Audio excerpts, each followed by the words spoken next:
거기 보면 언제 내용이냐면 아브라함이 불신자여서 부르심을 받았을 때의 내용이에요. 근데 그때 부르심을 받았을 때 순종했어요. 다시 말하자면 하나님을 처음으로 만났을 때의 믿음이에요. 또 다른 말로 하자면 우리가 예수님을 처음 영접했을 때의 믿음. 그러니까 이 믿음은 예수 믿고 구원받는 믿음이에요.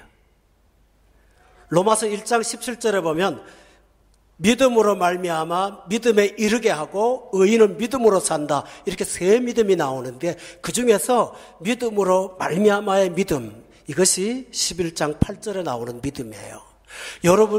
저와 여러분은 하나님의 은혜로 이 아브라함처럼 부름받은 사람인 것을 저는 믿어요. 우리는 그렇게 부르심 받았을 때 믿었어요. 그때 아브라함은 부르심 받았을 때 11장 8절에 보니까 간단하게 설명해요. 순종하여. 우리가 예수 믿는다고 하는 것은 정확하게 말하면 믿게 하신 예수님에게 순종하는 거예요. 이렇게 아브라함은 시작을 했는데 오늘 두 번째 17절에 보면 아까 8절에는 부르심을 받았을 때라고 되어 있는데 여기는 시험을 받을 때의 믿음이에요. 이 시험이라는 말은 영어에 두 단어가 있는데 하나는 사탄이 시험하는 용어가 있어요. temptation, 유혹한다 그런 뜻이에요. 근데 여기에 나오는 시험은 테스트한다라는 뜻이에요.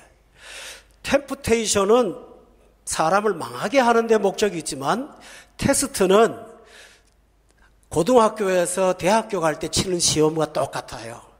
더 좋은 곳으로 가도록 하기 위해서 시험을 치는 거예요. 서울대학교 시험 치려면 아무나 되는 거 아니죠. 요새 그 기준을 두고 2등급 혹은 1등급 이런 것처럼 하나님께서 시험하실 때는 불신자 시험 안 해요. 부르심 받았을 때 순종한 사람, 그래서 믿음이 잘한 사람, 이 사람한테 하나님이 더 높은 수준의 복을 준비하시고 시험하시는 것이 오늘 본문의 내용이에요. 그래서 아브라함이 시험 받았을 때의 믿음이다라는 게 오늘 본문에 나옵니다. 우리가 생활 가운데 설명할 수 없는 여러 가지 어려움을 당할 때가 있어요. 그때 예수 믿는 사람인데 쉽게 기도해도 응답하지 않고 하나님이 방치하실 때가 있을 때가 있습니다.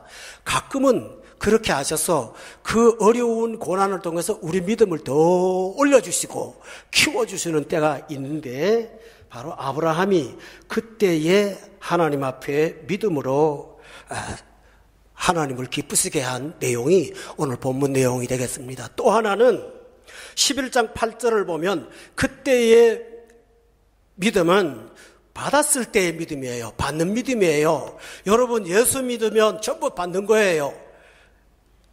영생 받는 거죠? 받는 거예요. 구원 받는 거잖아요? 받는 거예요. 죄사함 받잖아요? 받는 거예요. 하나님의 자녀되는 권세를 받잖아요? 다 받는 거예요. 그때 구원의 믿음은 받는 거에 대한 믿음이에요. 참 어떻게 보면 믿음 중에 세상에 주겠다는데 그걸 안 믿어요. 받는 믿음이에요. 근데 쉽게 말해서 그건 굉장히 어렵지가 않아요.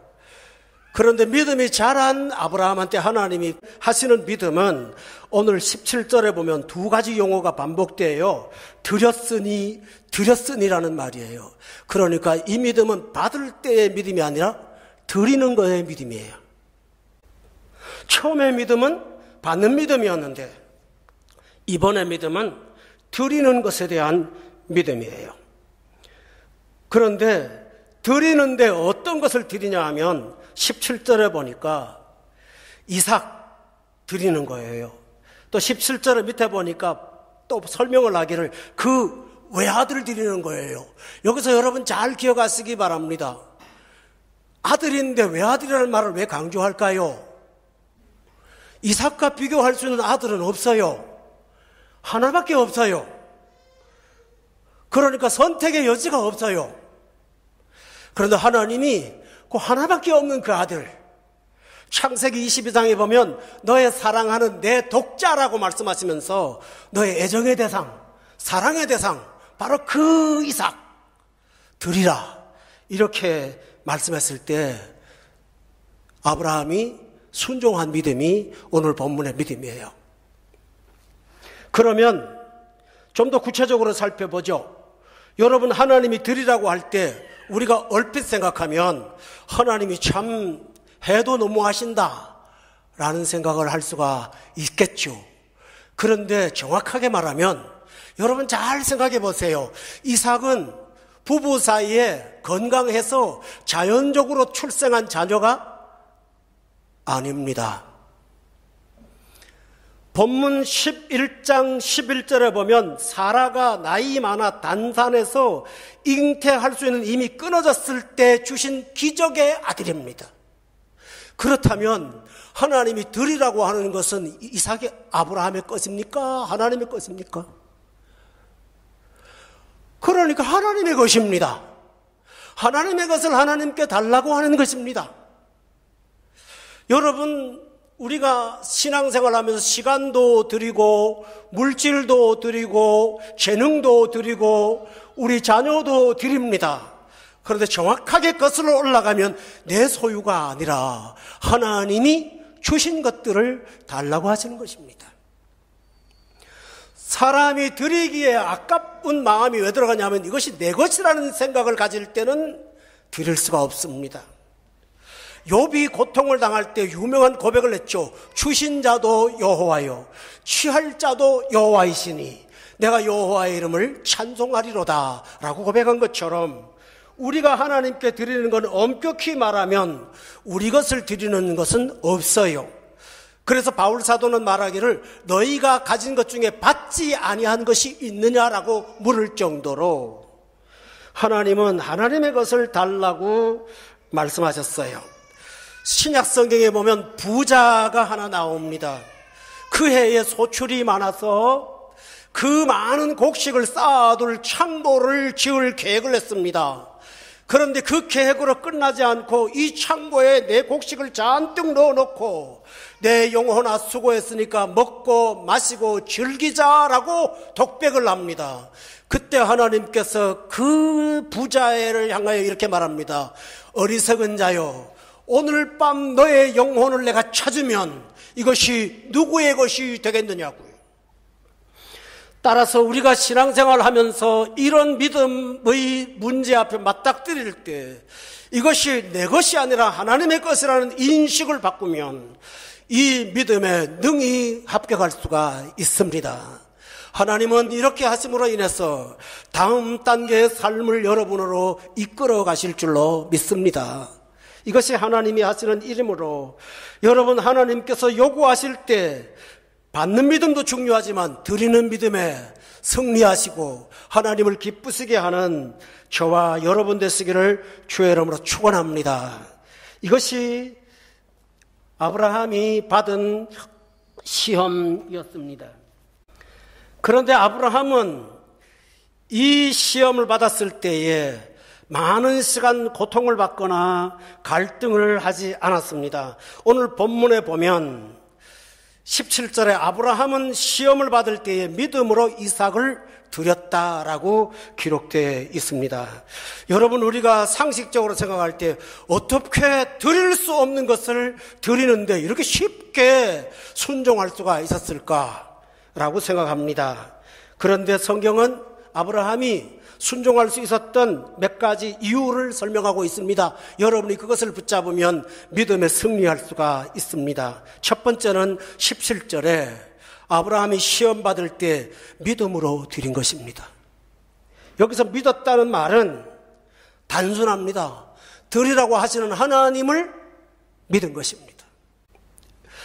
그런데 그가 믿는 하나님은 어떤 말입니까? 17절에 보면 약속을 받은 자, 약속을 하셔놓고 달라고 하시는 하나님, 다시 말하면 설명할 수 없는 하나님, 자기 머리로는 이해가 안 되는 하나님, 합리적으로 설명할 수 없는 하나님.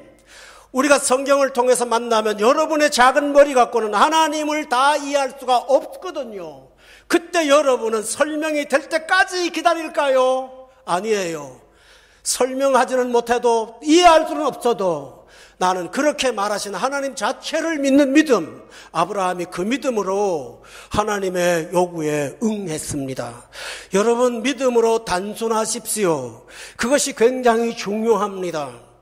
여러분, 사람이 자기 지식으로 하나님을 다 모릅니다. 그러므로 우리가 모르면 모른다고 끝납니까? 제가 이렇게 공부해도 하나님을 다 모릅니다. 왜냐하면 하나님은 천지에 충만하신 분이고 전지하시고 전능하신 분인데 우리가 어찌 다 하나님을 알 수 있을까요? 그러나 하나님을 모르고 믿으라고 하지 않았습니다. 우리가 충분히 알 만큼 성경을 주셨습니다. 여러분, 아브라함은 성경도 없었고 경험도 많지 않았지만 그는 하나님을 믿었습니다. 성도 여러분, 이 세상에 안 믿고 어찌 삽니까? 진화학자들의 특징은 하나님을 안 믿는데 하나 믿는 게 있습니다. 우연을 믿어요. 객관적인 하나님을 놔두고 객관적일 수 없는 우연을 믿어요. 우연은 없어요. 여러분, 과학적으로 설명할까요? 제2의 역학 법칙. 이 세상의 모든 것들은 원인이 있어서 이유가 있는 거고 결과가 있는 거예요. 따라서 여러분이 이런 복잡한 얘기 하지 말고 아브라함처럼 하나님을 온전히 신뢰하시기를 주의 이름으로 축원합니다. 어떤 농부가요, 성경을 읽는데 갑자기 머리에 들어온 게 안식년이라는 단어가 들어왔어요. 안식년이 뭔가 찾아봤더니 6년 농사 지은 땅 1년 묵히는 거예요. 그리고 1년 쉬는 거예요. 그래서 성경대로 한번 해볼까 하고 6년 갈아먹은 땅을 1년 동안 쉬었더니 그 다음에 농사 지었는데 신기하게요, 2년치 나오더래요. 그래서 그 사람의 농법을 공부하러 온 사람들이 전부 배워가지고 저 미국의 세크라멘토 쪽에 가면 대부분 다 6년 농사 짓고 1년 휴경합니다. 그런데 훨씬 더 농작물이 많아요. 사람 머릿속에는 저 아까운 땅을 어떻게 1년 버려둘까? 성경대로 하면 됩니다. 한 가지 예를 들었습니다. 그러므로 여러분은 하나님이 어떤 분이신지를 알기 전에 하나님을 믿고 신뢰하시기를 주의 이름으로 축원합니다. 이것이 믿음에 승리하는 비결입니다. 약속을 하셨습니다. 이삭을 주신다고 약속하셨는데 드리라고 합니다. 그런데 설명이 안 됩니다. 그러나 하나님이 하시는 일이 있지. 여러분, 성경 말씀 있죠? 모든 것을 합력하여 선을 이루신다는 말씀대로 이 성경대로 믿고 살면 하나님께서 그 믿음에 걸맞도록 여러분의 삶에 증거를 보여주실 것입니다. 두 번째로 아브라함이 어떻게 믿었을까?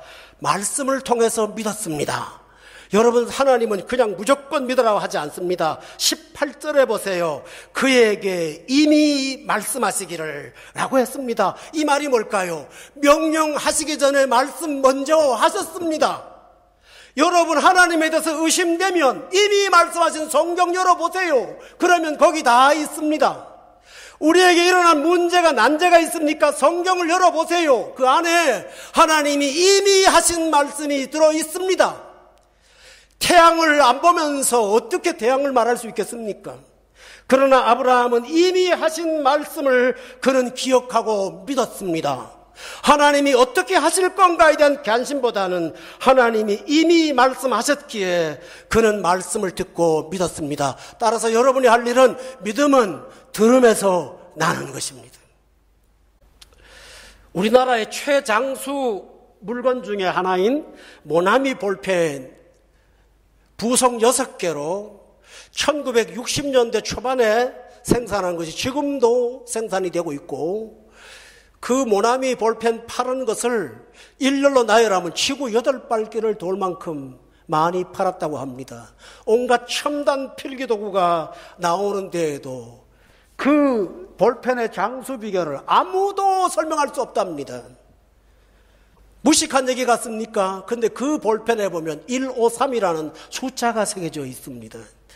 그 사장님이 예수 믿는, 잘 믿는 신자인데 성경 읽다가 베드로가 갈릴리 바다에서 153마리 고기 잡았다더라.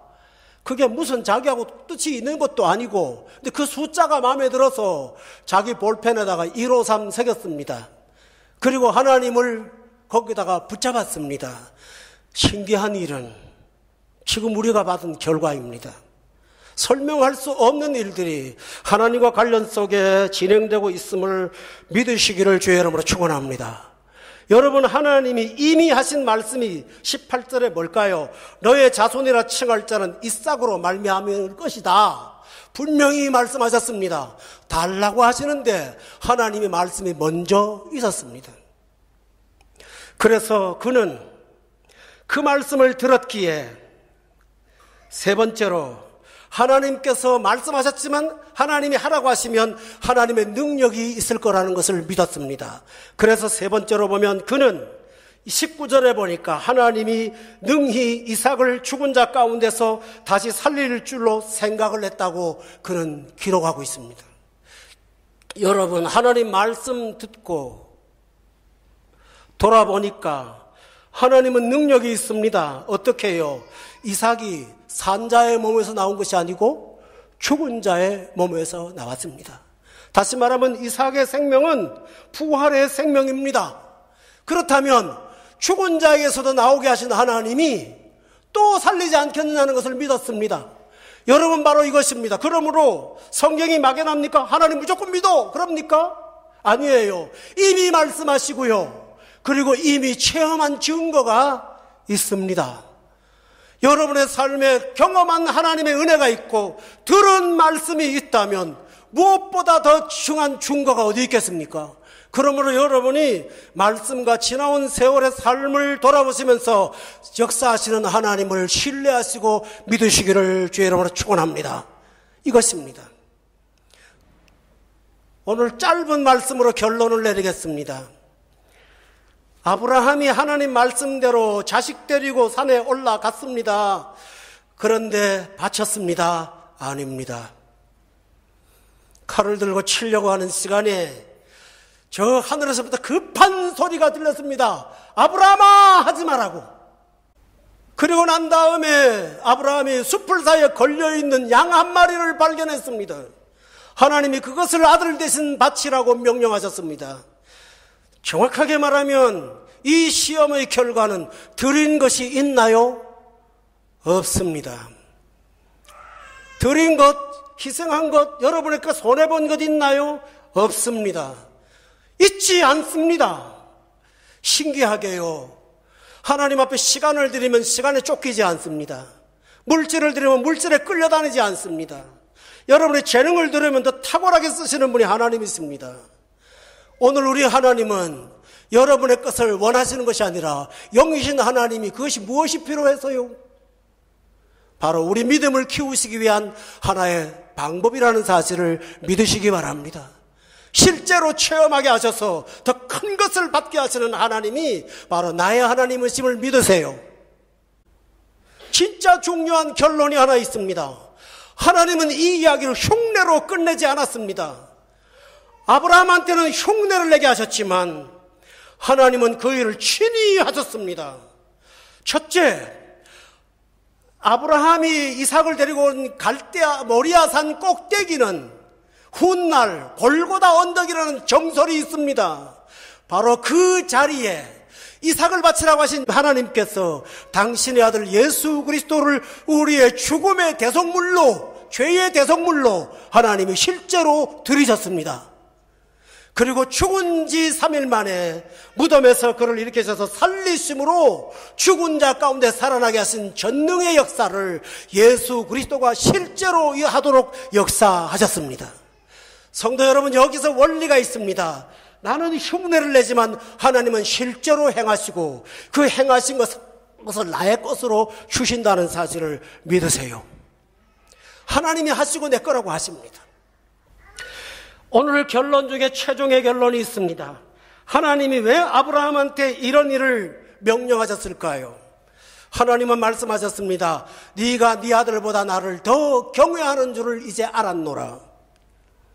중요한 사실입니다. 하나님이 사랑의 대상이 아니고 다른 것이 사랑의 대상이 되면 여러분의 영혼이나 육체나 재산이나 삶이나 시간들이 우상 숭배에 빼앗기게 돼서 결국은 생을 끝난 다음에 남는 것이 하나도 없고 허무함밖에 남지 않을 것입니다. 그러나 하나님을 사랑하면 참으로 귀한 것들이 영생토록 유지된다는 사실을 믿으십니까? 그러니까 하나님이 사랑받기 위해서 단순히 이것을 시험하신 것이 아니라 더 큰 복 주시기 위해서 그 시험을 주신 것입니다. 하나님이 아브라함을 붙잡고 모리아산 내려올 때 큰 일을 경험하시게 해서 그때 아브라함이 고백을 합니다. 여호와 이래. 들여봤더니 여호와 이래더라.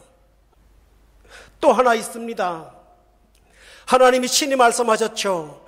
너의 씨로 말미암아 천하 만민이 복받는다고 하셨습니다. 또 있습니다. 너의 씨가 대적의 문을 얻을 것이라고 말씀하셨습니다.